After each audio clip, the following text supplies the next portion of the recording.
Hi అండి, welcome to హార్టీస్ kitchen. ఈరోజు ఒక మంచి రెసిపీతో మీ ముందుకు వచ్చేసాను. అదేంటి అంటే కోడిగుడ్డు కారం అండి. నెల్లూరోళ్ళు చాలా ఇష్టంగా చేసుకునే ఈ కూరని సింపుల్గా నేను ఎలా చేస్తానో మీకు చూపిస్తాను. కూర చేసుకోవడం కోసం ముందుగా స్టవ్ వెలిగించుకొని ఒక కడాయి తీసుకొని సరిపడినంత ఆయిల్ వేసుకొని వేడి చేసుకోవాలి. ఇందులో ఆవాలు జీలకర్ర వేసుకోవాలి. ఈ ఆవాలు చూడండి భలే ఉన్నాయి కదా, ఎల్లో కలర్లో. మీలో ఎంతమంది ఇలాంటి ఎల్లో కలర్ ఆవాలు వాడుతున్నారో నాకు కింద కామెంట్ చేయండి. ఈ ఆవాలు జీలకర్ర చిటుపటలాడిన తర్వాత 4 పచ్చిమిర్చి కరివేపాకు వేసుకొని వేయించుకోవాలి. అలాగే 3 ఉల్లిపాయలను తీసుకొని సన్న ముక్కలుగా కట్ చేసుకొని వేసుకోవాలి. ఈ ఉల్లిపాయలు కలర్ మారేంత వరకు వేయించుకోవాలి. ఇవి వేగిపోయిన తర్వాత 3 పెద్ద టమాటాలను కూడా సన్న సన్న ముక్కలుగా కట్ చేసుకొని ఇందులోనే వేసుకొని తగినంత ఉప్పు పసుపు వేసుకొని మంచిగా వేయించుకోవాలి. టమాటాలు వేగేటప్పుడు కొంచెం కల్లుప్పు వేసుకొని కనుక వేయించుకున్నామంటే టమాటాలు అనేవి త్వరగా మగ్గిపోతాయి. చాలా తక్కువ టైంలోనే టమాటాలు మగ్గిపోతాయండి. ఇలా ఉప్పు వేసుకొని అంతా ఒకసారి బాగా కలుపుకొని దీని మీద మూత పెట్టి ఒక 5 నిమిషాల పాటు మనం ఉడికించుకోవాలి. టమాటాలు ఉల్లిపాయలు ఉడికేలోగా మనం కారం చేసుకోవడం కోసం ఒక రోలు తీసుకొని 10 వెల్లుల్లిపాయ రెబ్బలు తీసుకొని కచ్చాపచ్చాగా దంచుకోవాలి. మెత్తగా అసలు దంచొద్దండి.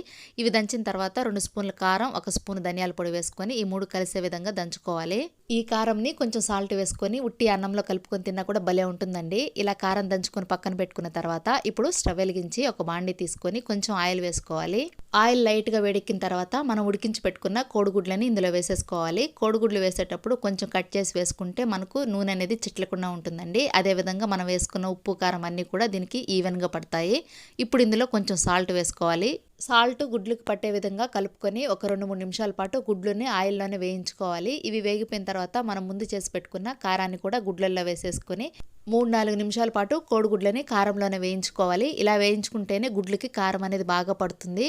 ఇలా వేయించుకున్న తర్వాత స్టవ్ ఆఫ్ చేసేసి పక్కన పెట్టుకోవాలి. ఇప్పుడు వేయించుకున్న ఈ కోడిగుడ్లని ఉడుకుతున్న గ్రేవీలో వేసేసుకోవాలండి. ముందే గ్రేవీలో కారం వేసేస్తే మనకు కారం అనేది కోడిగుడ్లకు పట్టదు కాబట్టి ఇలా ఫ్రై చేసుకుని వేసుకుంటే చాలా బాగుంటుంది.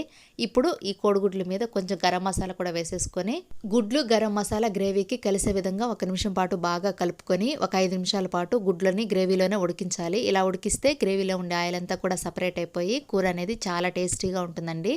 ఇలా ఉడికిన తర్వాత మనం స్టవ్ ఆఫ్ చేసే ముందు కొత్తిమీర చల్లుకోవాలి. ఈ కొత్తిమీరను కూడా కూరకి కలిసే విధంగా బాగా కలుపుకొని స్టవ్ ఆఫ్ చేసుకుంటే ఎంతో టేస్టీగా ఉండే కోడిగుడ్డు కారం కూర రెడీ అయిపోతుందండి. చాలా చాలా బాగుంటుంది. వేడివేడి అన్నంలో రసంతో పాటు ఈ కోడిగుడ్డు కారం కానీ చేసుకొని తిన్నారంటే అసలు ఎప్పటికీ దీని రుచినైతే అసలు మర్చిపోలేరండి. అంత బాగుంటుంది. ఈ కూరతో పాటు రసం చేసుకోవడం మాత్రం మర్చిపోకండి.